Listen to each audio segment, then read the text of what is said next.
Thank you. Asante sana.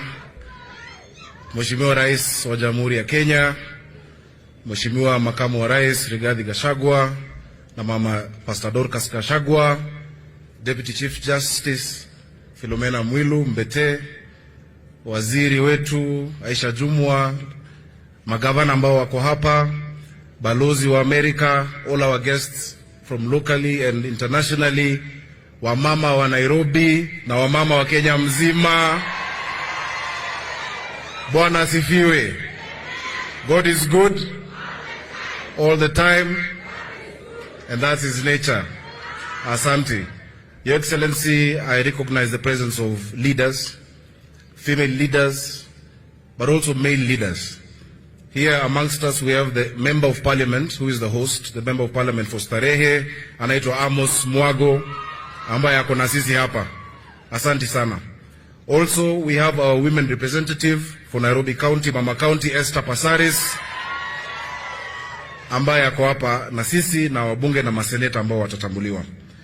Your Excellency, it's a pleasure to see very many distinguished and talented people here today, and an honor to be your host. Karibuni Kanairo, karibuni Nairobi, karibuni tena. And a special welcome, of course, to our visitors from abroad. Now, I want to especially thank you, Your Excellency, William Ruto and the Deputy President, and Pastor Dorcas for being here. It is a measure of the seriousness with which your government takes the task of raising up the women of Kenya that you have joined us today for this celebration. Your Excellency, let me start with a story. The year is 1955. After a spell in Uganda, Grace Ogot, as she was later to become, had just received the offer for a scholarship for further studying in nursing in the United Kingdom. She went home to ask her parents for permission. While they thought about it, news came that a neighbor in the village was going through difficult labor. Grace left, went to the neighbor's home, and the child was delivered safely. Her family, that was persuaded by this demonstration of her skill, gave her their blessing. Grace Ogot went on in May 1955 to become the first Kenyan state-certified midwife to be trained in England, served in Kenya, and when she returned, she was later elected Member of Parliament, then served as an assistant minister. I know a few examples, better examples, of the transformative power of education and knowledge.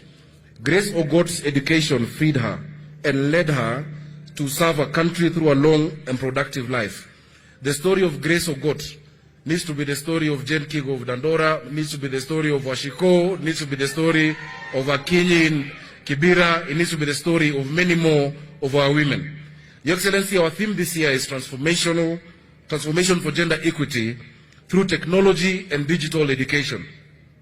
We can make that theme our own by reflecting on Grace Ogot's own life and asking how we, especially those in leadership, in Parliament, in the assemblies, in the Senate, can make it possible for more of our young Kenyan women to make the sort of difference that Grace Ogot made in 1955.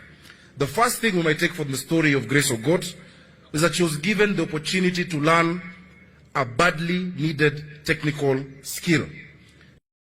Today, Your Excellency, not enough of our young girls are able or given the opportunity to learn technical skills in school. We must give our young girls the opportunity to do so, to gain the experience in technology that they need to make their way in the world. As it happens, Your Excellency, right here in Nairobi, we have a number of programs to close gender gaps in technology. But let me single out Akira, for instance. For the praise over the years, they've reached out to girls across the country.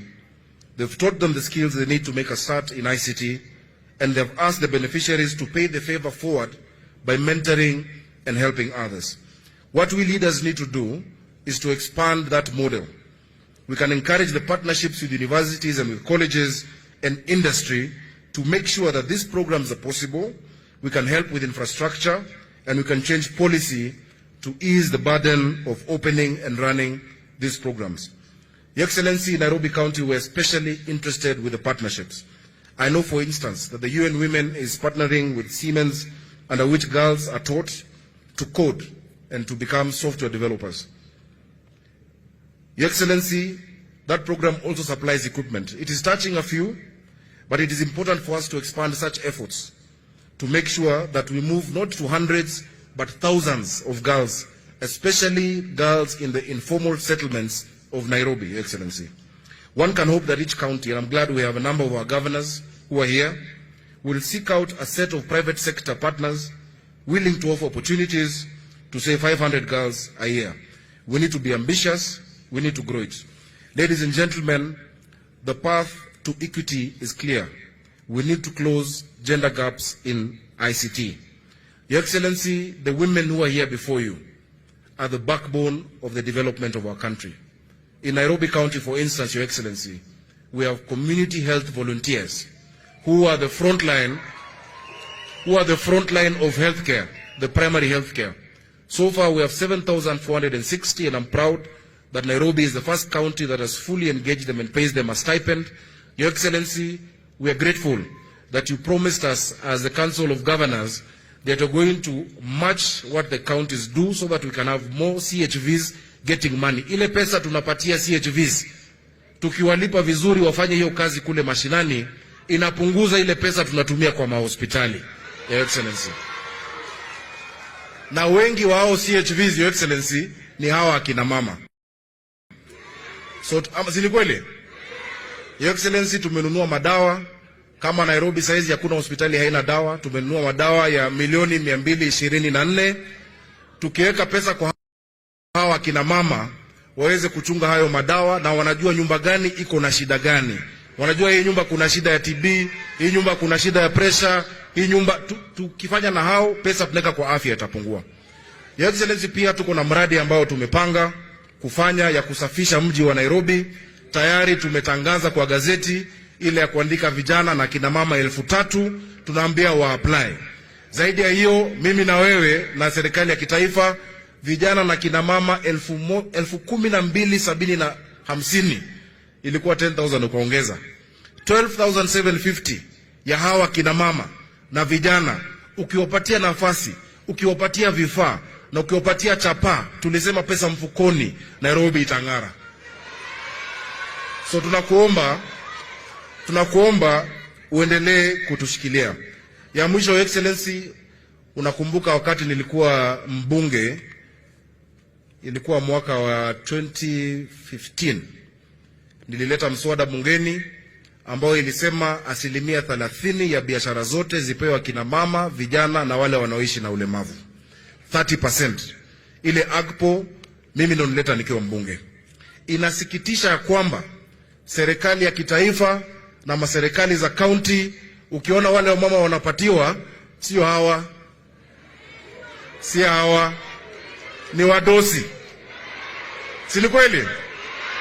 Ukiona wale vijana wanapatiwa, sio vijana wa mtaa ama wale vijana maskini, ni vijana wanaojiweza. Your Excellency, nakuomba kupitia executive order, kwa sababu najua umefanya performance contracting na mawaziri wako.